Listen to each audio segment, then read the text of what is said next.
is the funda for the day. അതേപോലെ ഒരു stock taking ആയിരുന്നു ഇതുവരെ വന്ന വഴിയിൽ നമ്മുടെ കീ പോയിൻറ്റ്സ് എന്തൊക്കെയാണെന്നും ഇനിയും അങ്ങോട്ട് നമ്മുടെ പ്ലാൻ എന്തൊക്കെയാണെന്നുള്ളത് വളരെ ക്യാപ്സ്യൂൾ ഫോർമിൽ സാറ് പറഞ്ഞിട്ടുണ്ട്. ഇനി നമ്മളൊരു പ്രധാനപ്പെട്ട അഡ്രസ്സിലേക്ക് കടക്കുകയാണ്. I am reminded of this example. A pessimist looks at the glass and finds it half empty. An optimist looks at it and finds it half full. A possibilist reshapes the glass എന്ന് പറയും. Pessimist കണ്ടിട്ട് ഇതിൽ പകുതി വെള്ളം ഇല്ലല്ലോ എന്ന് പറയുമ്പോൾ optimist ഇതിൽ പകുതി വെള്ളം ഉണ്ടല്ലോ എന്ന് പറയുമ്പോൾ അതിൽ പോസിബിലിസ്റ്റ് വന്ന് പറയുന്നത് ഇതിനെന്തിനാണ് ഇത്ര വലിയ ഗ്ലാസ്, നമുക്ക് ഗ്ലാസ് റീഷേപ്പ് ചെയ്തൂടെ എന്ന് പറയും. ആ പോസിബിലിസ്റ്റാണ് വിജയത്തിലേക്ക് ഏറ്റവും ആദ്യം എത്തുന്നത്. അത്തരത്തിലുള്ളൊരു പോസിബിലിസ്റ്റാണ് ഐസിസിൻ്റെ തലപ്പത്തിൽ നിൽക്കുന്നത് എന്ന് പറയേണ്ടിയിരിക്കുന്നു. someone who always becomes a trailblazer in whatever he does. Ladies and gentlemen, presenting before you our chairman and CEO, Mr. Ratish Ravindran. Welcome, Ratish sir. The loudest of cheers for Ratish sir. Welcome.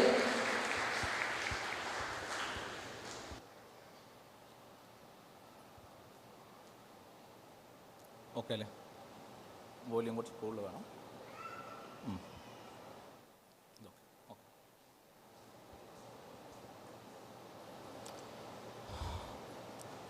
Good morning, ICCNs.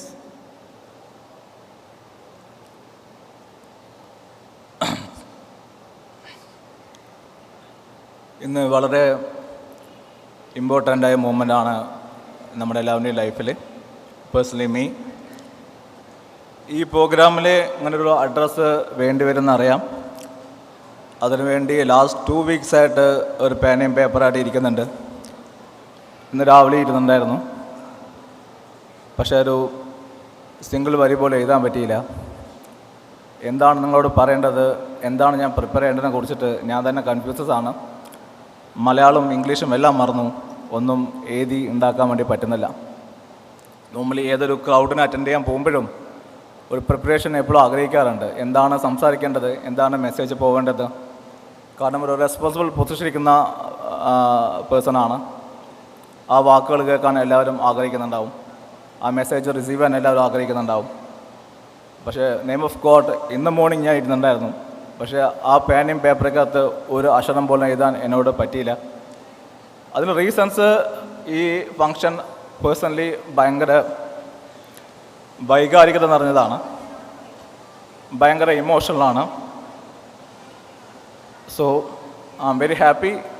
ഏത് എൻ്റർപ്രനറിൻ്റെയും ഏറ്റവും വലിയ ഡ്രീമാണ് ഒരു പ്രസ്ഥാനം start ചെയ്ത് 10 വർഷം കഴിഞ്ഞ് അതിൻ്റെ കുറേ സക്സസ് സ്റ്റോറിയിലൂടെ, അതിൻ്റെ കുറേ സക്സസ്സായ പീപ്പിളിലൂടെ, ആ സക്സസ്സിലോ ലീഡ് ചെയ്ത ലീഡേഴ്സിൻ്റെ കൂടെ, ആ സക്സസ്സിന് വേണ്ടി ഏറ്റവും കൂടുതൽ കഷ്ടപ്പെട്ട ആൾക്കാരുടെ മുന്നിൽ ഇതേപോലെ നിൽക്കാൻ കഴിയുക എന്നുള്ളത് ഏത് എൻ്റർപ്രനറിൻ്റെയും ഏറ്റവും വലിയ ഡ്രീമാണ്.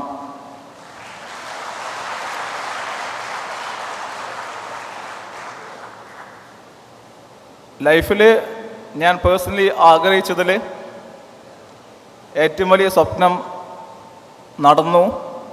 ആ നടന്നുകൊണ്ടിരിക്കുന്ന കാലഘട്ടത്തിലൂടെ എൻ്റെ ഏജ് പാസ്സായി പോകുന്നു എന്നുള്ള തിരിച്ചറിവാണ് ഏറ്റവും വലിയ സന്തോഷം.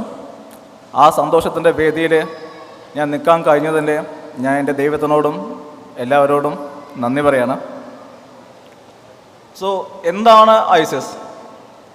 ഐസിസിൻ്റെ ഫ്യൂച്ചർ പ്ലാൻസ് എന്താണ്? ഐസിസ് എങ്ങനെയാണ് ഇപ്പോൾ പോയിക്കൊണ്ടിരിക്കുന്നതിനെ കുറിച്ചിട്ട് നിങ്ങളെല്ലാവരും അവിടെ ഇവിടെയെല്ലാം കേട്ട് കാര്യങ്ങൾ അറിയുന്നുണ്ടാവും. ഐസിസ് ആക്ച്വലി ഇപ്പോൾ ഒരു 5 ഇയേഴ്സ്, ഐസിസ് ഇപ്പോൾ ഒരു 5 സ്റ്റേറ്റ്സ് 6 സ്റ്റേറ്റ്സ് എക്സ്ക്ലൂസീവായിട്ട് each and every corner, south ഇന്ത്യൻ്റെ ഈച്ച് ആൻഡ് എവറി കോർണർ അതിൻ്റെ ഓപ്പറേഷൻസ് സ്റ്റാർട്ട് ചെയ്ത് കഴിഞ്ഞു.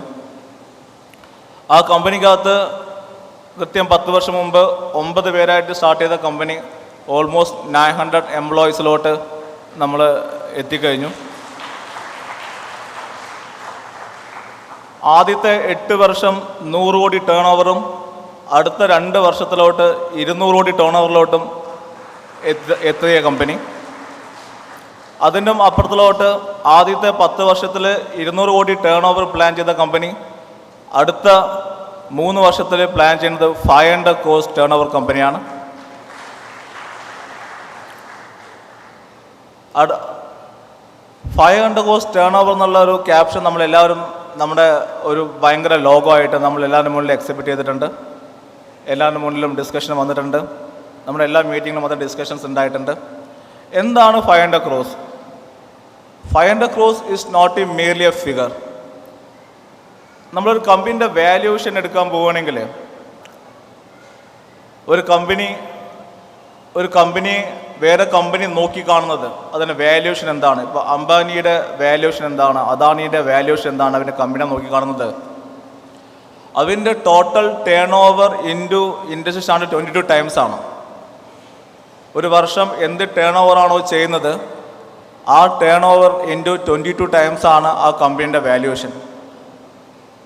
500 crores നമ്മൾ കമ്പനി ചെയ്ത് അച്ചീവ് കഴിയുകയാണെങ്കിൽ നമ്മുടെ കമ്പനീൻ്റെ വാല്യൂഷൻ മാത്രം 12,000 കോടി രൂപയാണ്.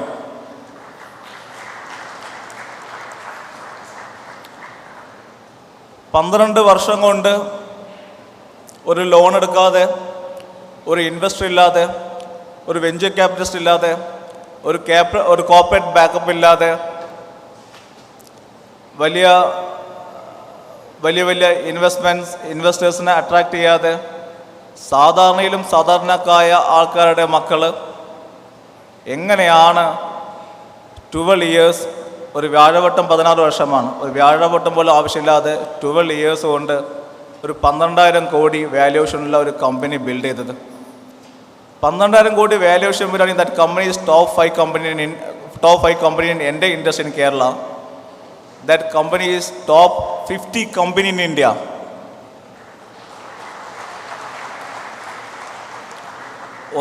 ഒന്നര ലക്ഷം രജിസ്റ്റേർഡ് ഫാർമസ്യൂട്ടിക്കൽ കമ്പനീസിൽ എങ്ങനെയാണ് ഒരു കമ്പനി 12 വർഷം കൊണ്ട് ഇത്രയും കാര്യങ്ങളില്ലാതെ, ഒരു പരസ്യമില്ലാതെ, ഒരു ആഡംബരമില്ലാതെ 12,000 കോടി ടേൺ ഓവറുള്ള കമ്പനി ആയി എന്നുള്ളത് നമ്മുടെ രാജ്യത്തിലെ IIT-യിലും IIM-യിലും ഏത് മാനേജ്മെൻറ്റ് സ്കൂളും പഠിക്കുന്ന സ്റ്റുഡൻസിന് നാളെ അവരുടെ പാഠപുസ്തകത്തിൽ പഠിക്കാൻ പറ്റാവുന്ന രീതിയിലുള്ള അത്രയും ബ്യൂട്ടിഫുള്ളായ ഒരു കമ്പനി നമ്മൾ ബിൽഡ് ചെയ്യും.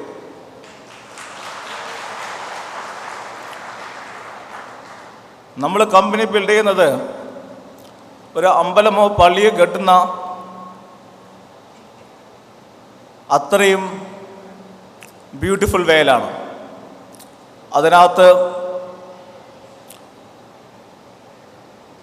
അതിനകത്ത് നിറച്ചും പ്രാർത്ഥനകളും, നിറച്ചും പ്രതീക്ഷകളും, നിറച്ചും സ്വപ്നങ്ങളും കൊണ്ടാണ് നമ്മൾ ആ അമ്പലമോ പള്ളിയോ പണിയുന്നത്. അപ്പോൾ അങ്ങനത്തെ ഒരു കമ്പനി എല്ലാവർക്കും കമ്പനി ബിൽഡ് ചെയ്യാൻ പറ്റും. പക്ഷേ ഈ പറഞ്ഞ സെൻസിൽ ഒരു കടം പോലും വാങ്ങിക്കാതെ, ഒരു പലിശ പോലും കൊടുക്കാതെ ഇത്രയും ഷോർട്ട് ടൈമിനകത്ത് ഇത്രയും വലിയ കമ്പനി ബിൽഡ് ചെയ്യുന്നുള്ള പേര്, അതാണ് നമ്മൾ ആഗ്രഹിക്കുന്നത്. അതാണ് 500 ഡ്രീംസിന് വേണ്ടി നമ്മൾ പ്രാർത്ഥിക്കുന്നത്. നമ്മുടെ ഈ മീറ്റിങ്ങിൻ്റെ ഏറ്റവും വലിയ പ്രത്യേകത, നമ്മൾ ചെറിയ ചെറിയ സ്മാൾ റൂംസിൽ നമ്മുടെ 500 crores ഡ്രീംസിനെ കുറിച്ചിട്ട് സംസാരിച്ചെങ്കിലും ഈ വേദിയാണ് ഐസിസ് ഈ ലോകത്തിനോട് വിളിച്ചു പറയുന്നത്, ഞങ്ങൾ വരുന്നുണ്ട്, ഞങ്ങൾക്കൊരു കുഞ്ഞു ഡ്രീമുണ്ട്. ഈ ഇൻഡസ്ട്രിയിലെ എല്ലാ ആൾക്കാരും, ഈ എല്ലാ എൻ്റർപ്രണേഴ്സും കാത്തിരുന്നോളൂ, ഒരു കമ്പനി വരുന്നുണ്ട്. നാളെ നിങ്ങളുടെ പോലും മക്കൾ പഠിക്കുന്ന പാഠപുസ്തകത്തിൽ ആ കമ്പനീൻ്റെ പേരുണ്ടാവും. ഒരു കമ്പനി സാധാരണപ്പെട്ട ആൾക്കാർക്ക് എങ്ങനെയാണ് ഒരു കമ്പനി തുടങ്ങാൻ പറ്റുക, എങ്ങനെയാണ് ആ കമ്പനി ബിൽഡ് ചെയ്യാൻ പറ്റുക എന്നതിനെക്കുറിച്ചിട്ട് നിങ്ങളുടെ ഐ ഓപ്പണിങ് തരുന്ന, നിങ്ങൾക്ക് പോലും റെഫർ ചെയ്യാൻ പറ്റാവുന്ന ഒരു കമ്പനി നമ്മൾ ബിൽഡ് ചെയ്യുന്നുണ്ട് എന്ന് കാണിച്ചു കൊടുക്കാൻ രീതിയിലുള്ള ഒരു അനൗൺസ്മെൻ്റാണ് ഈ വേദി ഞാൻ ഉപയോഗിക്കുന്നത്. അത് ഐസിസിൻ്റെ 500 crores കമ്പനി, 500 crore കമ്പനി എന്നുള്ള വലിയ ഡ്രീം, അതും ഷോർട്ട് ടൈമിനകത്ത്, അടുത്ത 10 വർഷത്തേക്കല്ല, അടുത്ത 3 വർഷം കൊണ്ട് നമ്മൾ ജീവിച്ചിരിപ്പുണ്ടെങ്കിൽ നമ്മൾ നേടിയെടുക്കും എന്നുള്ള അനൗൺസ്മെൻ്റാണ് ഈ ഒഫീഷ്യലായിട്ട് ഈ വേദി ഞാൻ അനൗൺസ് ചെയ്യാൻ വേണ്ടി ഉപയോഗിക്കുന്നത്. ഓഫ് കോഴ്സ് അതിനു വേണ്ടിയുള്ള പ്ലാൻസ് നമ്മൾ ചെയ്തു കഴിഞ്ഞു. അമാരിസിനെ പോലുള്ള ഡിവിഷൻസും അല്ലെങ്കിൽ നമ്മുടെ മൊണേറ്റ പോലുള്ള ഡിവിഷൻസ് എല്ലാം അടുത്ത 3 വർഷം കഴിഞ്ഞ് നമ്മുടെ ഡ്രീംസ് അച്ചീവ് ചെയ്യാനുള്ള ഇന്നത്തെ പ്രിപ്പറേഷൻസാണ്. നമ്മൾ പ്ലാന്റ് തുടങ്ങാൻ പോകുന്നതും അടുത്ത 3 വർഷം കഴിഞ്ഞിട്ട് നമ്മൾ ചെയ്യാൻ പോകുന്ന പ്രിപ്പറേഷൻസിൻ്റെ ഭാഗമായിട്ടാണ്. നമ്മൾ പ്ലാന്റ് തുടങ്ങുന്നതിൻ്റെ ഭാഗമായിട്ട് തന്നെ നമ്മൾ വിത്തിൻ 2 മന്തിനകത്ത് നമ്മുടെ ഇൻ്റർനാഷണൽ ടൂർസ് സ്റ്റാർട്ട് ചെയ്യാണ്. ദാറ്റ് മീൻസ് ലോകം വലിയ വലിയ വലിയ വലിയ സാധ്യതയുള്ള ലോകമാണ്. അതിന് നിങ്ങൾക്ക് അറിയാവുന്ന ഏറ്റവും ഓർമ്മിക്കാൻ പറ്റുന്ന ഭാഷയിൽ പറയുകയാണെങ്കിൽ ഒരു കുട്ടി സ്റ്റോറി പറയാം. ആ കഥ കേൾക്കുമ്പോഴാണ് നിങ്ങൾക്ക് അതിൻ്റെ വലുപ്പം മനസ്സിലാക്കാൻ വേണ്ടി പറ്റാം. ഞാൻ കേട്ട കഥ തന്നെയാണ്. ഒരു നാട്ടിലൊരു കിണറുണ്ടായിരുന്നു. ആ കിണറിൽ കുറേ തവളകളുണ്ടായിരുന്നു. ആ തവളകൾ കുറേ ലീഡേഴ്സ് ഉണ്ടായിരുന്നു. ആ ലീഡേഴ്സ് ഒരു ക്യാപ്റ്റൻ ഉണ്ടായിരുന്നു. അവരാണ് ആ ലോകത്തെ ഏറ്റവും വലിയ ആൾക്കാർ എന്ന് പറഞ്ഞ് ജീവിച്ചു പോയിരുന്നു. അപ്പോഴാണ് ഒരു കടലിൽ നിന്ന്, സമുദ്രത്തിൽ നിന്ന് ഒരു തവള ചാടി വന്ന് ആ കിണറിൽ വീണത്. അപ്പോൾ അവിടെയുള്ള ക്യാപ്റ്റൻ ചോദിച്ചു, തവളെ നീ എവിടെ നിന്നാണ് വന്നത്? ഞാൻ കടലിൽ നിന്നാണ് വന്നത്. കടലോ? അതെന്താ സാധനം? അത് എത്ര വലിപ്പം ഉണ്ടാവും? അതിന് വലിപ്പം പറയാൻ പറ്റില്ല. അപ്പോൾ ആ ക്യാപ്റ്റൻ ആ കിണറിലെ ഒരു കല്ലിൽ നിന്ന് വേറെ കല്ലിക്ക് ചാടി. ആ തവള ഇത്രയും വലിപ്പം കാണോ കടലിന്? എന്ത് ചോദിച്ച പോലെയാണ് ഞാനും ഐസിസും നമ്മുടെ ലീഡേഴ്സും ക്യാപ്റ്റൻസും. ഈ പറഞ്ഞ തവള എന്ന് പറയുന്നത് ക്യാപ്റ്റൻ ഞാനും, ലീഡേഴ്സ് നമ്മളും, അതിൽ ജനങ്ങൾ നമ്മളുമാണ്. കിണറിൽ വന്ന ചാടിയ തവള എന്ന് പറയുന്നത് നമ്മൾ കണ്ട ലോകവും നമ്മൾ കണ്ട സാധ്യതകളുമാണ്. ആ സാധ്യതകൾ എന്ന് പറയുന്നത് നമ്മുടെ ഇപ്പോഴത്തെ അച്ചീവ്മെൻ്റ് അല്ല. നമ്മൾ ഓരോ എക്സിബിഷന് പോകുമ്പോൾ, വലിയ വലിയ എൻ്റർപ്രനേഴ്സിനെ കാണുമ്പോൾ, വലിയ വലിയ ലീഡേഴ്സിനെ കാണുമ്പോൾ, ഇൻ്റർനാഷണൽ ബിസിനസ് കുറിച്ച് പഠിക്കുമ്പോൾ, പ്ലാന്റുകളുടെ വലിപ്പം കുറിച്ച് പഠിക്കുമ്പോൾ, പ്ലാന്റുകളുടെ ടേൺ ഓവർ കുറിച്ച് കാണുമ്പോൾ, സിപ്ലിയും റാംബാക്സിയും സണ്ണും ഇൻഡാസും ടോറൻറ്റും എല്ലാം വളർന്നു വന്ന വഴികൾ കാണുമ്പോൾ, മാൻകൈൻ്റെ പോലുള്ള കമ്പനീസ് വളർന്നു കാണുമ്പോൾ, 5000 കോടിയും 10,000 കോടി 20,000 കോടി ടേൺ ഓവർ അവരെത്തിച്ച രീതികൾ കാണുമ്പോൾ, നമ്മൾ കൊട്ടിയാഘോഷിക്കുന്ന, നമ്മൾ കിട്ടിയ ക്ലാപ്പുകളെല്ലാം നമ്മുടെ ഉള്ളിനുള്ളിൽ വലുതുകളാവാം. പക്ഷേ വലിയ വലിയ വലിയ കടലിൽ നിന്നും സമുദ്രത്തിൽ നിന്നും നോക്കുന്ന ആൾക്കാർക്ക് മുന്നിൽ നമ്മൾ ഇപ്പോഴും കിണറ്റിനുള്ളിൽ കിടക്കുന്ന ആൾക്കാരാണ്. അപ്പോൾ നമ്മൾ ചിന്തിക്കേണ്ടത്, നമ്മൾ കാണേണ്ടത് ആ സമുദ്രത്തിനെ പോലെ ആയിരിക്കണം. നമ്മുടെ ചിന്തകളാണ് നമ്മൾ വലുതാക്കുന്നത്. നമ്മൾ എന്ത് ചിന്തിക്കുന്നോ അതാണ് നമ്മൾ ആയിത്തീരുന്നത്. നാളെ നമ്മൾ 500 crore ഡ്രീം ആണെങ്കിൽ നമ്മൾ 500 crore ഡ്രീമായി മാറും. നമ്മൾ 250 crore ഡ്രീം ആണെങ്കിൽ നമ്മൾ 250 crore ഡ്രീമായിട്ട് മാറും. 500 crore ഡ്രീം കഴിഞ്ഞാൽ നമ്മൾ 100% നമ്മൾ 1000 crore ക്യാമ്പയിൻ സ്റ്റാർട്ട് ചെയ്യും. 1000 crore ഡ്രീം കഴിഞ്ഞാൽ നമ്മൾ 5000 crore ഡ്രീം സ്റ്റാർട്ട് ചെയ്യും. 5000 crore ഡ്രീം കഴിഞ്ഞാൽ നമ്മൾ 50,000 ഡ്രീം സ്റ്റാർട്ട് ചെയ്യും. 1 ലക്ഷം ഡ്രീം സ്റ്റാർട്ട് ചെയ്യും. 2 ലക്ഷം crore കമ്പനി ഡ്രീം സ്റ്റാർട്ട് ചെയ്യും. ഇങ്ങനത്തെ സ്വപ്നങ്ങളാണ്, ഇങ്ങനത്തെ സാധ്യതകളാണ് നമ്മളാക്കി മാറ്റാൻ പോകുന്നുണ്ടാവുക. അതിലേക്ക് എന്താണ് നമ്മളെ പിടിച്ചു നിർത്തുന്നത്? അതിലേക്കുള്ള യാത്രയ്ക്ക് നമുക്ക് എന്താണ് ഇല്ലാത്തത്? ഗട്ട്സ് അല്ല, ലീഡർഷിപ്പല്ല, പ്രാർത്ഥനകളല്ല, ഭാഗ്യമല്ല, ലീഡേഴ്സ് അവരില്ല. ഞാൻ എൻ്റെ എല്ലാ മീറ്റിങ്ങിലും പറയാറുണ്ട്, ദൈവം എൻ്റെ മുന്നിൽ പ്രത്യക്ഷപ്പെട്ടിട്ട് നിങ്ങൾക്ക് 500 കോടി രൂപ വേണോ കമ്പനി വിജയിപ്പിക്കാൻ, അതോ നിങ്ങൾക്ക് 500 ലീഡേഴ്സ് വേണോ ചോദിച്ചാൽ ഞാൻ പറയാം, എനിക്ക് 500 ലീഡേഴ്സ് മതി. അവരുണ്ടെങ്കിൽ ഞാൻ 5000 കോടി ഉണ്ടാക്കിയോളാം. അമാരിസ് തുടങ്ങുന്നു, ഒരു ലീഡറുള്ളൂ, വിനോദ് സുകുമാരൻ. താഴെ ആരും നമുക്ക് കൂടിയില്ല. എവിടെ നിന്നാണ് ഒരു 15 ലീഡേഴ്സ് ആ ഡിവിഷന് കൊടുക്കാൻ കഴിയുക? നിങ്ങൾ നിന്നിട്ട് കൊടുക്കാൻ കഴിയണം. നിങ്ങൾ വളർന്നു വരണം. അഡോണ വളർന്നു വന്നു. അഡോണ നമ്മൾ ലാസ്റ്റ് അപ്രിഷ്യേറ്റ് ചെയ്യേണ്ട ഡിവിഷനാണ്. വെറും 8 മാസം മുമ്പ് ലോഞ്ച് ചെയ്തു. സിപ്ലിയും പോലെയും അലംബിക്കിനെ പോലെയും ഗൾമാക്കിനെ പോലെയും തലതൊട്ടപ്പൻ കമ്പനിമാർ മാത്രം വാഴുന്ന ഇൻഹേലർ ഡിവിഷൻസ്, റെസ്പിറേറ്ററി ഡിവിഷൻസിൽ നമുക്ക് വേണ്ടി, നമ്മുടെ വെൽവിഷന് വേണ്ടിയിട്ട് നിൽക്കുന്ന എല്ലാ എക്സ്പേർട്സും പറഞ്ഞു, നമ്മുടെ ഡോക്ടേഴ്സും പറഞ്ഞു, നിങ്ങൾ ആ ഡിവിഷനിലോട്ട് പോകരുത്, നിങ്ങൾക്ക് വിജയിക്കാൻ കഴിയില്ല, അത് അത്രയും ടഫാണ്. അവരങ്ങനെ പറയുമ്പോഴെല്ലാം നമ്മുടെ ബാക്ക്ലോഗിൽ നമ്മൾ വർക്ക് ചെയ്തത് ഇവരിങ്ങനെയൊക്കെ പറയുന്നുണ്ടല്ലോ, ഓക്കെ, അത് വിജയിപ്പിക്കാനായിട്ട് നമ്മുടെ കയ്യിൽ എന്താ ഉള്ളതെന്നാണ് നോക്കിയത്. അത് വിജയിപ്പിക്കാനായിട്ട് കമ്പനിയുടെ അക്കൗണ്ട് ബാലൻസസ് മേ ബി ആ ഡിവിഷൻ തുടങ്ങാൻ മാച്ച് ആവില്ല, കമ്പനിയുടെ റെപ്യൂട്ടേഷൻ ചിലപ്പോൾ ആ ഡിവിഷൻ തുടങ്ങാൻ മാച്ച് ആവില്ല.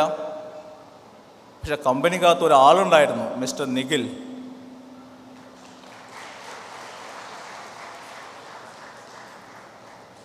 കമ്പനിക്കകത്ത് പ്രവീൺ ഉണ്ടായിരുന്നു. കമ്പനിക്കകത്ത് ട്രിവാൻഡ്രം പ്രവീൺ ഉണ്ടായിരുന്നു. കമ്പനിക്കകത്ത് 24 25 വയസ്സായ കൊച്ചു കൊച്ചു കുട്ടികൾ അടുത്ത ലീഡേഴ്സ് പൊസിഷൻ എത്താൻ ആഗ്രഹിച്ച് അതിനുവേണ്ടി വെയിറ്റ് ചെയ്ത് അവിടെ എത്തിച്ചേരാനുള്ള സ്വപ്നവും കണ്ട് ലാസ്റ്റ് 2 3 4 വർഷമായിട്ട് അവൻ്റെ ഫാമിലിയെ മാറ്റിവെച്ച്, ഫ്രണ്ട്ഷിപ്പിനെ മാറ്റിവെച്ച്, അവൻ്റെ എല്ലാ സുഖസൗകര്യങ്ങളും മാറ്റിവെച്ചിട്ട് കമ്പനിക്ക് വേണ്ടി വർക്ക് ചെയ്യുന്ന ഒരു പറ്റം ലീഡർഷിപ്പ് പൊസിഷൻ ആഗ്രഹിക്കുന്ന ലീഡറായിട്ട് എന്നുകൊണ്ടിരിക്കുന്ന ആൾക്കാരുണ്ടായിരുന്നു. അപ്പം ഞങ്ങൾ പറഞ്ഞു, എക്സ്പേർട്സ് എന്നും പറഞ്ഞോട്ടെ, നിങ്ങൾ ഹൃദയത്തോട് നോക്കൂ, നിങ്ങൾ നിങ്ങളുടെ ഉള്ളിലോട്ട് നോക്കൂ, നിങ്ങൾക്ക് ഇവരുണ്ടല്ലോ, ഇവരെ വെച്ച് സ്റ്റാർട്ട് ചെയ്യൂ.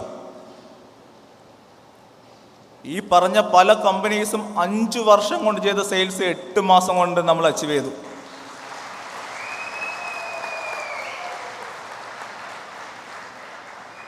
അടുത്ത ഏപ്രിൽ ഒരു ഡിവിഷൻ തുടങ്ങുന്നതിന്, ആ സെഗ്മെൻറ്റിൽ ഒരു ഡിവിഷൻ തുടങ്ങരുത് എന്ന് പറഞ്ഞ ആൾക്കാരുടെ മുന്നിൽ അടുത്ത ഏപ്രിൽ ഒരു മെയിൽ അതിന് 2ാമത്തെ ഡിവിഷൻ അഡോണ 2 നമ്മൾ സ്റ്റാർട്ട് ചെയ്യാൻ പോകണം. So everything is based in peoples. അമാരിസിനെ ഏത് ആൾക്കാരെ കിട്ടുന്നറിയില്ല, പക്ഷെ കണ്ണടിച്ച് നോക്കുമ്പോൾ കുറേ പേരിൻ്റെ മുഖം ഇവിടെ ഇരിക്കുന്ന ആൾക്കാരുടെ വന്നു പോയിട്ടുണ്ട്.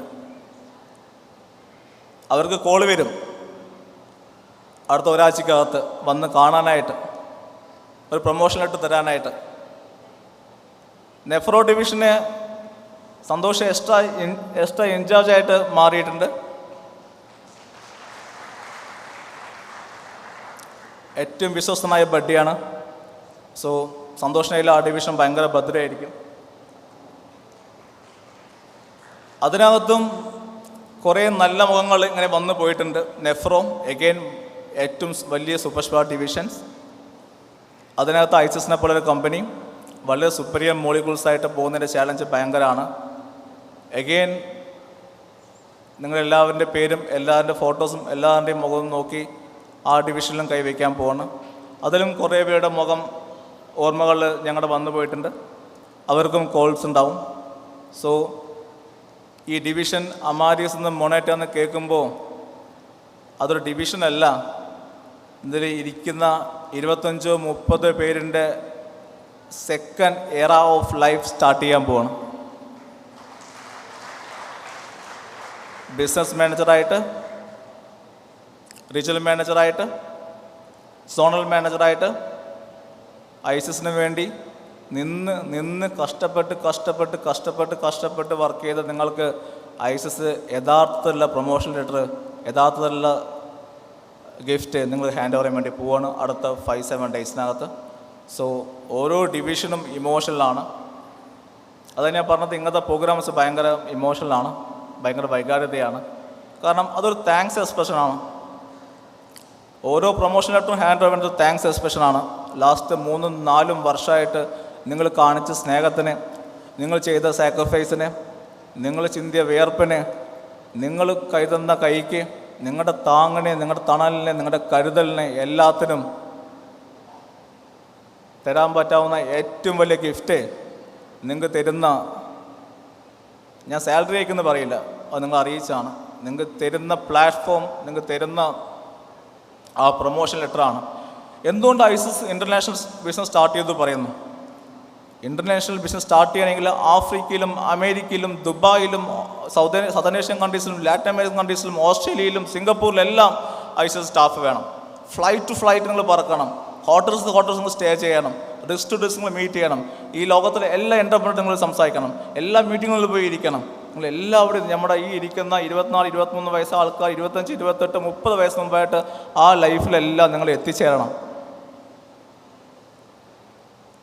ഞങ്ങൾക്ക് IIT പഠിച്ച, MBA പഠിച്ച, വാതോരാതെ ഇംഗ്ലീഷ് സംസാരിക്കാൻ അറിയാവുന്ന ആൾക്കാരൊന്നും വേണ്ട. ഹൃദയത്തോട് ഹൃദയം വെച്ച്, കണ്ണോട് കണ്ണ് വെച്ച് സംസാരിക്കാൻ കഴിവുള്ള പരിശുദ്ധിയായ ഞങ്ങളുടെ സ്വന്തം ഞങ്ങളുടെ കൂടെ വളർന്ന ആൾക്കാർ മാത്രം മതി.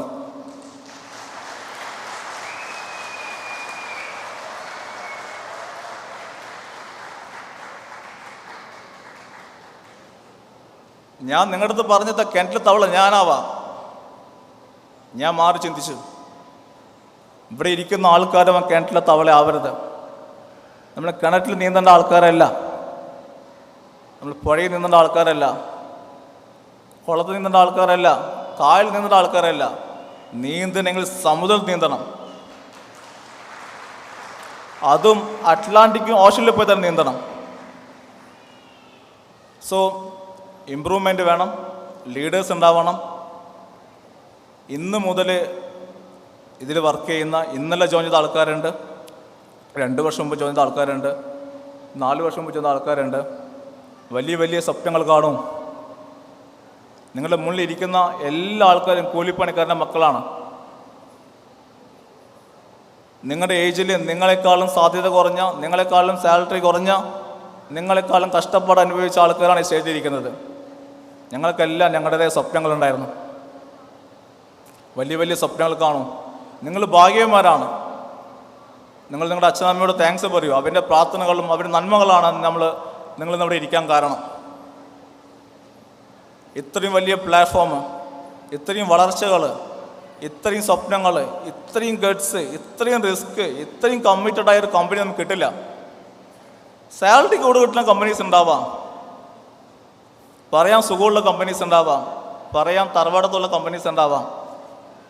സാധ്യതകളുള്ള കമ്പനീസ് കുറവാണ്.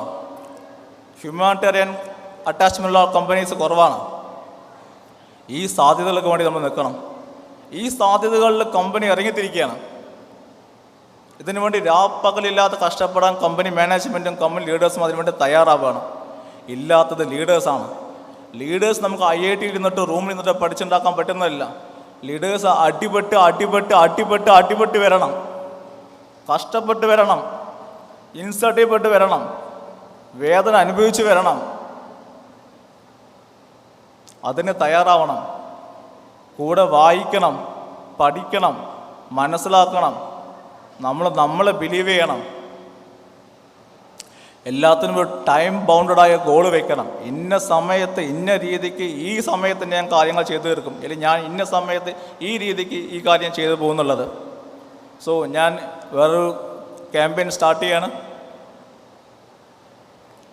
ISSൽ വർക്ക് ചെയ്യുന്ന, ISSൽ 6 മാസം കംപ്ലീറ്റ് ചെയ്ത ഏതൊരാൾക്കും അയാൾക്ക് എഡ്യൂക്കേഷനുമായി ബന്ധപ്പെട്ടുള്ള BBMO, MBA അതുപോലുള്ള ഏത് മാനേജ്മെൻറ്റ് സ്റ്റഡീസും പഠിക്കാൻ ആഗ്രഹമുണ്ടെങ്കിൽ ആ കോഴ്സിൻ്റെ complete expense sponsored by ISIS.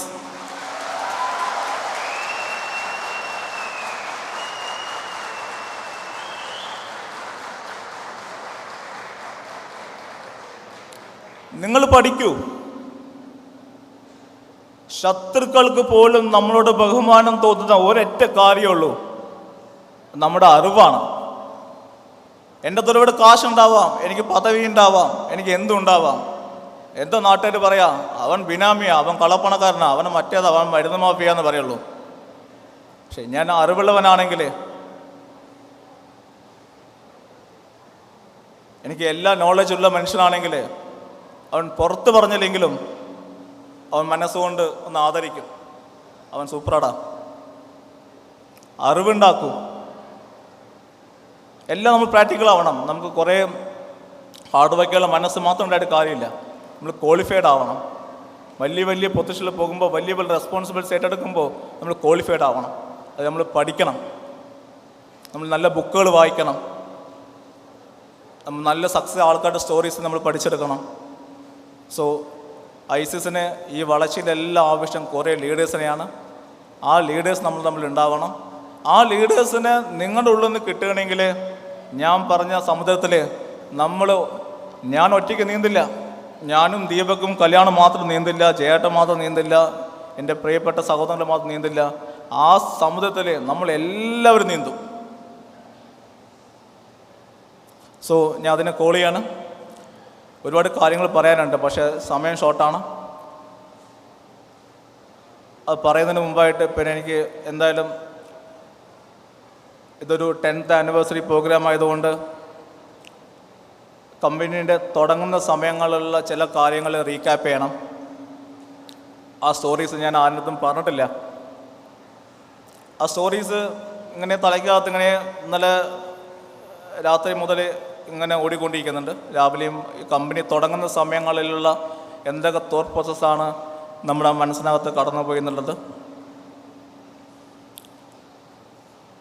അത് ഈ ഇടയ്ക്ക് എൻ്റെ അടുത്തൊരു സന്തോഷം ഒരു കോൾ ചെയ്തിട്ട് പറഞ്ഞു, സർ കഴിഞ്ഞ ഏപ്രിലിൽ കുറേ ഫിനാൻഷ്യൽ മീറ്റിങ്സ് മുംബൈയിലും ഡൽഹിയിലും കൊൽക്കത്തയിലൊക്കെ നടക്കുന്നുണ്ട്, വലിയ വലിയ കമ്പനീസിൻ്റെ. അത് അറ്റൻഡ് ചെയ്ത നമ്മുടെ ഫ്രണ്ട്സ് പലരും എന്നെ വിളിച്ച് പറഞ്ഞു, ഞങ്ങളുടെ സ്ലൈഡ്സിൽ നിങ്ങളുടെ കമ്പനീൻ്റെ പേരൊക്കെ ഇട്ടിട്ട് ഈ കമ്പനി ഏതാണെന്ന്, ഇവർ സൗത്ത് ഇന്ത്യ നന്നായി വളർന്നു വരുന്നുണ്ടല്ലോ, ഈ കമ്പനിയെക്കുറിച്ചൊന്ന് പഠിക്കണം, എസ്പെഷ്യലി ഈ കമ്പനിയുടെ സ്ട്രാറ്റജി എന്താണെന്ന് പഠിക്കണം. ആ സ്ട്രാറ്റജി പഠിച്ച് നിങ്ങൾ അവരെ ഫോളോ ചെയ്യണം. എന്നിട്ട് അവരെ നിങ്ങൾ എന്തായാലും നമ്മുടെ കമ്പനി അവരെ ബീറ്റ് ചെയ്ത് മുന്നോട്ട് പോകണം എന്ന രീതിയിലുള്ള ഡിസ്കഷൻസ് വരെ ഉണ്ടായിട്ടുണ്ട്. നിങ്ങൾ എല്ലാവരും ശ്രദ്ധിച്ച് തുടങ്ങിയിട്ടുണ്ട് എന്ന രീതിയിലൊരു ഡിസ്കഷൻ സന്തോഷിൻ്റെ ഭാഗത്ത് നിന്ന് മേ ബി ലാസ്റ്റ് ഏപ്രിലിൽ ഉണ്ടായിട്ടുണ്ടായിരുന്നു. അത് കേൾക്കാൻ സുഖമുണ്ടെങ്കിലും നമ്മളൊന്ന് പ്രിപ്പയർ ആവണമല്ലോ. അങ്ങനെ എല്ലാവരും നമ്മൾ ഫോളോ ചെയ്യാൻ വന്ന പ്രശ്നമാവും എന്ന് പറഞ്ഞിട്ട് ഞാൻ അന്ന് കുറേ ആലോചിച്ചത് കമ്പനി തുടങ്ങിയ സമയങ്ങളും നമ്മുടെ സ്ട്രെങ്ത്തും നമ്മുടെ വീക്ക്നെസ്സും കുറിച്ചിട്ടായിരുന്നു. അതാണ് ഞാൻ ഷെയർ ചെയ്യാൻ ആഗ്രഹിക്കുന്നത്. കമ്പനി തുടങ്ങുമ്പോഴുള്ള തോട്ട് പ്രോസസ്സ് എനിക്ക് ഏറ്റവും നന്ദി പറയാനുള്ളത് മിസ്റ്റർ ദീപകിനോടാണ്. ഞാൻ എൻ്റെ പ്രീവിയസ് കമ്പനിയിൽ റെസിഗ്നേഷൻ കൊടുത്തു. എൻ്റെ ബോസിനെ വിളിച്ച് പറഞ്ഞിട്ട് ഞാൻ അടുത്ത മെസ്സേജ് അയച്ചത് ദീപകനാണ്. എൻ്റെ ഏറ്റവും ക്ലോസ് ഫ്രണ്ടാണ്.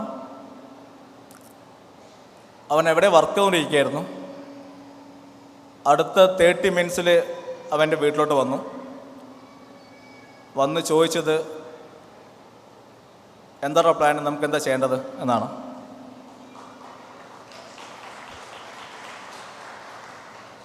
എനിക്ക് റിസ്ക് എടുക്കാം. എനിക്ക് എൻ്റെ അളിയനുണ്ട്. അളിയൻ കുറച്ച് റിച്ചാണ്. എനിക്ക് വലിയ ഫാമിലി കമ്മിറ്റ്മെൻറ്റ്സ് ഒന്നും ഇല്ല, ലോണില്ല, ഒന്നുമില്ല. ഞാൻ ഹാപ്പിയാണ്. എനിക്ക് തോന്നുന്നത് ദീപക് അന്നത്തെ സാലറി 38,000 രൂപയും അവൻ്റെ ലോണ് 35,000 രൂപയാണ്. ഹൗസ് ലോണും കാർ ലോണും പേഴ്സണൽ ലോണും 35,000 ലോൺ അടിക്കണം, 38,000 രൂപ സാലറി. പ്രത്യേകിച്ച് വലിയ പ്രശ്നമൊന്നും അവൻ ആ കമ്പനിക്കകത്ത് ഉണ്ടായിരുന്നില്ല. ഞാൻ കമ്പനി വിടുന്നു എന്ന് അറിഞ്ഞപ്പോൾ ഒരു ലോഞ്ചിങ് കമ്പനി, ഒരു പ്ലാനും ഇല്ല, എന്താ ചെയ്യണമെന്ന് അറിയില്ല, എവിടെ നിന്നറിയില്ല. ഞാൻ കൂടെ ഉണ്ടാവും, നമുക്ക് ഒന്നിച്ച് പോകണം, ഒന്നിച്ച് ചെയ്യണം, നീ എന്താ പ്ലാൻ പറയടാ, നമുക്ക് നോക്കാം എന്ന് വിത്ത് 30 മിനിറ്റ്സിനകത്ത് വന്ന് കൂടിയിരിക്കുന്ന ഫ്രണ്ട് ലോകത്ത് ആർക്ക് കിട്ടുമെന്ന് എനിക്കറിയില്ല.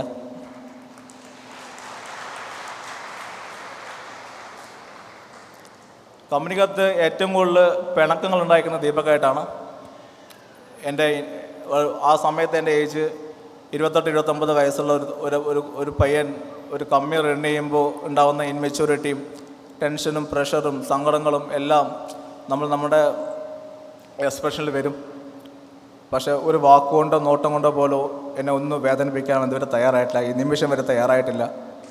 പല കാര്യങ്ങളും മിസ്റ്റേക്ക് എൻ്റെ ഭാഗത്താണെന്ന് എനിക്കും അവനും അറിയാമെങ്കിൽ പോലും പിറ്റേ ദിവസം കാലത്ത് കാണുമ്പോൾ വന്ന് തോള് തട്ടി എന്താടാ ഭക്ഷണം കഴിച്ചോ എന്ന് ചോദിക്കാറവൻ. So you are amazing friend. കാരണം ഞാൻ കുറച്ചുകൂടി നല്ല കമ്മ്യൂണിക്കേറ്ററാണ്, പക്ഷേ ബാക്ക്ഗ്രൗണ്ടിൽ എന്നേക്കാൾ നന്നായിട്ട് കമ്പനിക്ക് വേണ്ടി വർക്ക് ചെയ്യുന്നതൊക്കെ അവനാണ്. അവനങ്ങനെ പുറത്ത് പറയാറില്ല എന്നുള്ളൂ. So thank you Deepak. And അടുത്തത് എനിക്ക് ഏറ്റവും താങ്ക്സ് പറയാനുള്ളത് ഉദയോടാണ്. ഉദയ് ഇവിടെ എത്തിയിട്ടില്ല. എഗെയിൻ ഞാൻ റെസിഗ്നേഷൻ കൊടുത്തു എന്ന് അറിഞ്ഞപ്പോൾ പിറ്റേ ദിവസം ഉദയുടെ അമ്മ എൻ്റെ വീട്ടിലോട്ട് കയറി വരികയാണ്. ഞാനന്ന് അവിടെ ഇല്ല, ഞാൻ പുറത്താണ്. ഉദയുടെ അമ്മയുടെ കയ്യിൽ 2 ലക്ഷം രൂപ ഉണ്ടായിരുന്നു. 2 ലക്ഷം രൂപ വീട്ടിൽ കൊടുത്തിരിക്കുകയാണ്. എന്താ വെച്ചാൽ ഉദയ് ഓസ്ട്രേലിയയിലാണ്. അവിടെ നിന്ന് വിളിച്ച് പറഞ്ഞിരിക്കുന്നു, അവൻ എന്തോ പ്രശ്നമുണ്ട് തോന്നുന്നു, അവൻ കമ്പനി റിസൈൻ ചെയ്തിരിക്കുകയാണ്. അവന് ഫിനാൻസ് ബുദ്ധിമുട്ടുണ്ടാവാൻ പാടില്ല, നിങ്ങൾ 2 lakh rupees കൊണ്ടുപോയിട്ട് അവൻ്റെ വീട്ടിൽ കൊടുക്കും, അവന് ചിലവിന് ആവശ്യമുണ്ടാവും എന്ന് പറഞ്ഞിട്ട് ഒരു ഫ്രണ്ട് പറഞ്ഞിട്ട് വന്നിരിക്കുകയാണ്. ഉദയോട് എനിക്ക് താങ്ക്സും കമ്മിറ്റ്മെൻറ്റ്സും ഉണ്ട്. എൻ്റെ ഏറ്റവും ബെസ്റ്റ് ഫ്രണ്ടിൽ ഒരാളാണ്, എൻ്റെ ഏറ്റവും വലിയ ധൈര്യമാണ് അവൻ. പക്ഷേ അവൻ വിളിച്ച് പറയുമ്പോഴേക്കും ആ പൈസ എന്തിനാടാ കൊടുക്കണമെന്ന് ചോദിക്കാതെ വീട്ടിൽ വന്ന് കൊടുത്ത് നിർബന്ധം തന്നിട്ട് പോയാൽ അമ്മയുണ്ടല്ലോ, അമ്മയ്ക്കൊന്നും ഇവിടെ വരാൻ പറ്റിയിട്ടില്ല. അമ്മനെ ഈ നിമിഷം നന്നായിട്ട് ഈ സമയത്ത് ഓർക്കുകയാണ്. Thank you so much.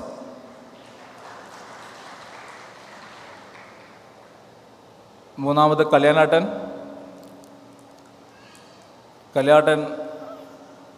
ഏറ്റവും പെർഫെക്റ്റായിട്ട് കാര്യങ്ങൾ എക്സിക്യൂട്ട് ചെയ്യുന്ന ആളാണ്. 1 രൂപ ചിലവാക്കാൻ പോലും 100 വട്ടം ആലോചിക്കുന്ന ആളാണ്. അങ്ങനെയുള്ള മനുഷ്യൻ അത്യാവശ്യം നന്നായിട്ട് നല്ല പെർഫോമറായിട്ട് ഒരു പ്രശ്നമില്ലാതെ ഒരു കമ്പനിക്ക് നന്നായി പോവായിരുന്നു. പക്ഷെ ഇങ്ങോട്ട് വിളിച്ചിട്ട് എന്തായാലും പ്രശ്നമില്ല രതീഷ്, എവിടെ നീ ഉണ്ടോ അവിടെ ഞാനുണ്ട്, വേറെ ഒരു കാര്യം എനിക്ക് ഡിസ്കസ് ചെയ്യാനില്ല, നീ എന്തായാലും എൻ്റെ കൂടെ വിളിക്കുക, എൻ്റെ കാര്യമൊക്കെ ഞാൻ മാനേജ് ചെയ്യുക, വൈഫിന് കുറേ സ്വർണ്ണമുണ്ടാവും അത് വെച്ച് മാനേജ് ചെയ്യുക, തൽക്കാലം അത് നോക്കാമെന്ന് പറഞ്ഞ കല്യാണം കൂടെ വന്നു. ശ്രീജിത്തിൻ്റെ ഞാൻ റിസൈൻ ചെയ്യുമ്പോൾ ശ്രീജിത്തിൻ്റെ കല്യാണം 99 പെണ്ണെന്ന് നോക്കി 100ാമത്തെ പെണ്ണ് ശരിയായിട്ട് കല്യാണത്തിന് 2 മാസം സമയം ഉണ്ടായിരുന്നുള്ളൂ. അപ്പോൾ എന്നോട് ആവശ്യപ്പെട്ടത്, എടാ കല്യാണം കഴിഞ്ഞ പിറ്റേ ദിവസം റിസൈൻ ചെയ്യുക, ഇപ്പം റിസൈൻ ചെയ്തപ്പോൾ ആ കല്യാണം മുടങ്ങും. അതുകൊണ്ട് ആ സമയത്ത് കല്യാണം കഴിഞ്ഞ് ഒരാഴ്ചക്കകത്ത് അവൻ റിസൈൻ ചെയ്ത്. ഐസസ് ഒന്നുമല്ല, എങ്ങനെ പോകുമെന്നറിയില്ല, സാലറി കൊടുക്കാൻ പൈസയില്ല, മരുന്ന് വാങ്ങാൻ പോലും പൈസയില്ല. സോ ശ്രീജിത്ത്, സന്തോഷ് എനിക്ക് പിറക്കാത്ത പോയ എൻ്റെ ബ്രദറാണ്.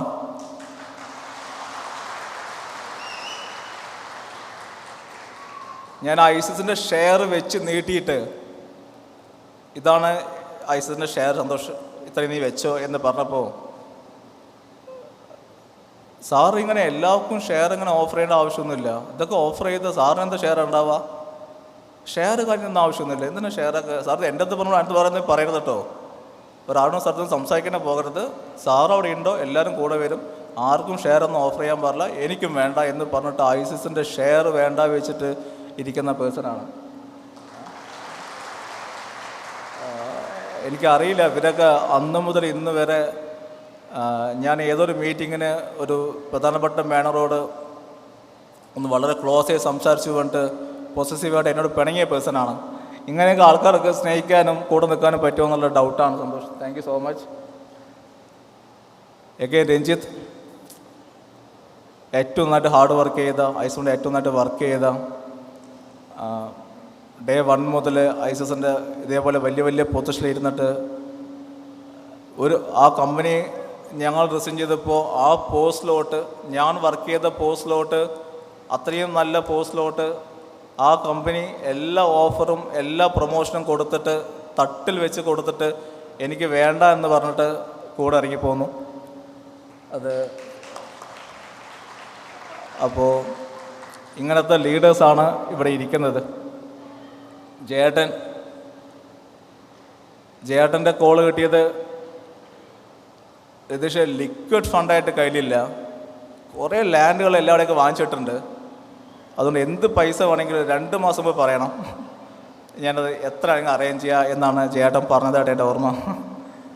അപ്പോൾ ഇതൊന്നും ഐസിസിൻ്റെ ഒരു ഷെയറിലും ആരും ഷെയർ ചോദിച്ചിട്ടില്ല, ആരും ഷെയർ ഡിമാൻഡ് ചെയ്തിട്ടില്ല, ഞാൻ എന്തോ പറഞ്ഞോ ആ പറഞ്ഞതാണ് അവർക്കുള്ളത്.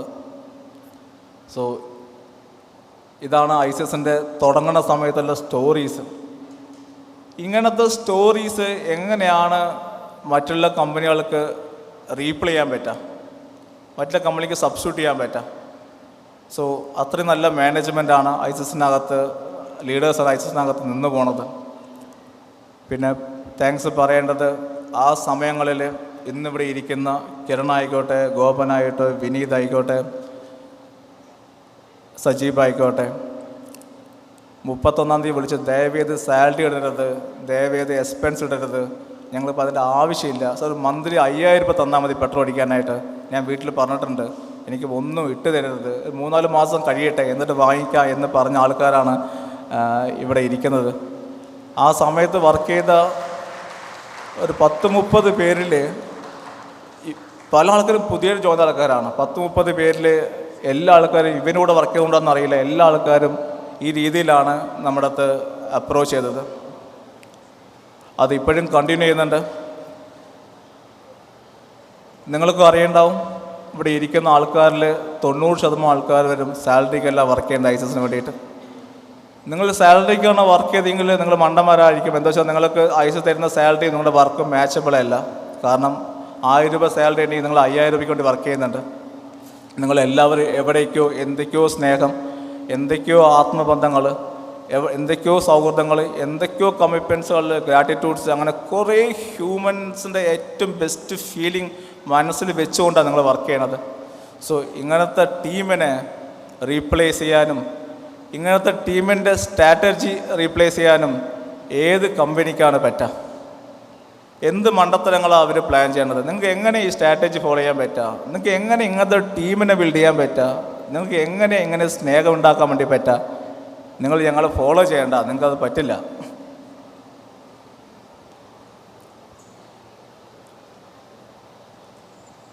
സോ താങ്ക്സ് പറയേണ്ട കൂടുതൽ ലിസ്റ്റ് ആരിന് വിട്ടുപോലും ക്ഷമിക്കണം. ഞാൻ എൻ്റെ വാക്കുകൾ വിത്തിൻ 2 minutes ഒന്ന് അവസാനിപ്പിക്കാം, സമയമില്ല.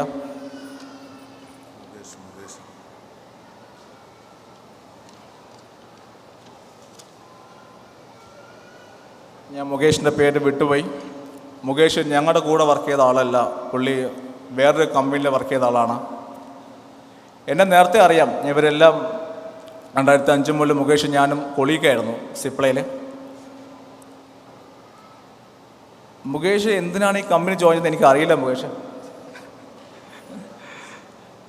രഞ്ജിത്തിലൂടെ കമ്പനിയെക്കുറിച്ചിട്ടും എന്നെക്കുറിച്ചിട്ടും എല്ലാവരെക്കുറിച്ചും കേട്ട അറിവിൽ നമ്മളൊരു ബുദ്ധിമുട്ടിലോട്ട് പോയപ്പോൾ ആ ബുദ്ധിമുട്ടിൽ ഹെൽപ്പ് ചെയ്യാൻ വേണ്ടി മാത്രം ഒരാൾ കയറി വരാം. കൂടെ നിൽക്കുന്നവർ വന്നോട്ടെ. കേട്ട അറിവ് വെച്ചിട്ട് അങ്ങനെയാണോ, അങ്ങനെ സംഭവിച്ചോ, അന്ന് കുഴപ്പമില്ല, നമുക്ക് മാനേജ് ചെയ്യാം, എനിക്ക് ട്രിവാൻഡ്രത്ത് കുറേ കാര്യങ്ങൾ ഹെൽപ്പ് ചെയ്യാൻ പറ്റുമെന്ന് പറഞ്ഞിട്ട് കൂടെ വന്ന പേഴ്സണാണ് മുകേഷ്. അത് എത്ര നന്ദി പറഞ്ഞാലും മുകേഷിന് പറയാം. അങ്ങനെ ഇവർക്ക് എല്ലാവർക്കും ഒരു സ്റ്റോറി ഉണ്ട്. എനിക്ക് പേര് പറയുകയാണെങ്കിൽ ഞാൻ രാവിലെ രാത്രി സംസാരിക്കണം. എനിക്ക് വിനീതിനെ കൂടെ സംസാരിക്കണം. ഞാനും വിനീതാണ് പഴവങ്ങാട് ഗണപതി തേങ്ങ ഉടച്ച് സ്റ്റാർട്ട് ചെയ്ത്. അതിൻ്റെ 10ാം വാർഷികമായിരുന്നു ഒക്ടോബർ ലാസ്റ്റ് വീക്ക്. ഞാൻ പോയി വീണ്ടും തേങ്ങ ഉടയ്ക്കാൻ പോയി. അവൻ വിളിച്ചിട്ട്, സാറേ തേങ്ങ ഉടയ്ക്കാൻ വരണം. എന്താ കാര്യം? ഞങ്ങൾ അതിൻ്റെ 10ാം വാർഷിക നടക്കുകയാണ്, ഇന്ന ഡേ ആണ്. ഞാൻ പോയത് അവൻ വിളിച്ചതിൻ്റെ പേര് ഞാൻ പോയി. ഞാനും കസ്തൂരിയും കൂടി പോയിട്ട് പഴവങ്ങാടി അമ്പലത്തിൽ പോയി തൊഴുതിട്ട് വന്നു. എല്ലാവർക്കും ഒരു സ്റ്റോറീസ് ഉണ്ട്. എല്ലാവരും എനിക്ക് ഓർത്തെടുത്ത് പറയാൻ ബുദ്ധിമുട്ടാണ്. ഇതൊരു അത്ര ഇമോഷണലി ബോണ്ടഡായിട്ടുള്ള ഇമോഷണലി കണക്റ്റഡായ ഒരു സംഭവമാണ്. Last thanks to my family. എൻ്റെ അമ്മ ഞാൻ കണ്ടതിൽ ഏറ്റവും സ്ട്രോങ്ങസ്റ്റ് ലേഡിയാണ്.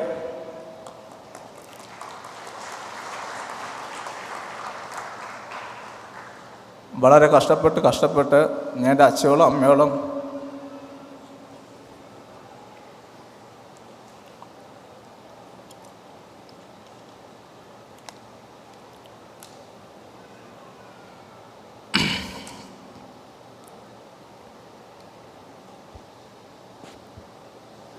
എൻ്റെ അച്ഛനോളം അമ്മയോളം കഷ്ടപ്പെട്ട ആൾക്കാരെ ലൈഫിൽ കണ്ടിട്ടില്ല.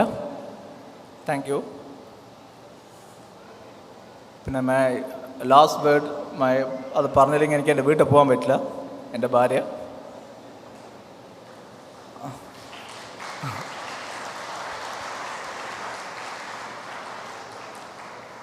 ഞാൻ ഈ ലോകത്ത് നിന്നോളം ഒന്നിനെയും ആഗ്രഹിച്ചിട്ടില്ല.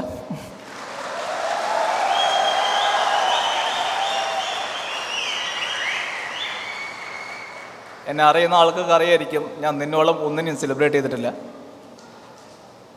Really I love you. Thank you so much.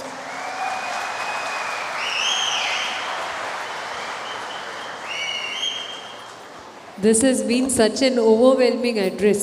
ഇതൊരു ഫോർമൽ ഈവൻ്റ് ആണ്, ഒഫീഷ്യൽ ഈവൻ്റ് ആണ്. എന്നാലും I am taking the liberty to do this. That is what we should be doing. I think the kind of faith and friendship that the team possesses is enviable.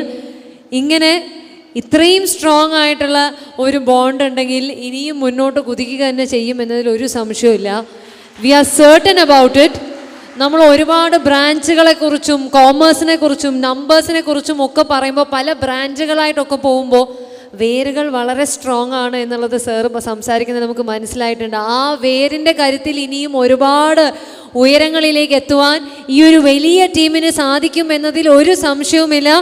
ഇനിയും അങ്ങോട്ട് may there be several moments of success for team Isis എന്ന് wish ചെയ്യുന്നു.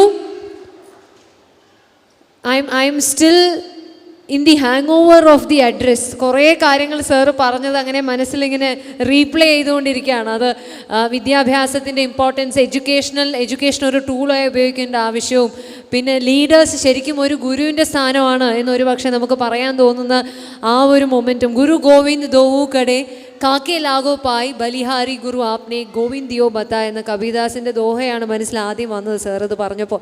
ഗുരുവും ഗോവിന്ദനും മുന്നിൽ നിന്നാൽ ഞാൻ ആദ്യം ഗുരുവിൻ്റെ കാൽക്കൽ തൊട്ട് വണങ്ങുമെന്ന് പറഞ്ഞ പോലെ ലീഡേഴ്സിന് ഗുരുവിൻ്റെ സ്ഥാനമാണ്, അവർ തന്നെയാണ് ഈ കമ്പനി മുന്നോട്ട് നയിക്കുന്നത് എന്നൊക്കെ ഓർമ്മിപ്പിച്ചുകൊണ്ട് സംസാരിച്ച രതീഷ് സർ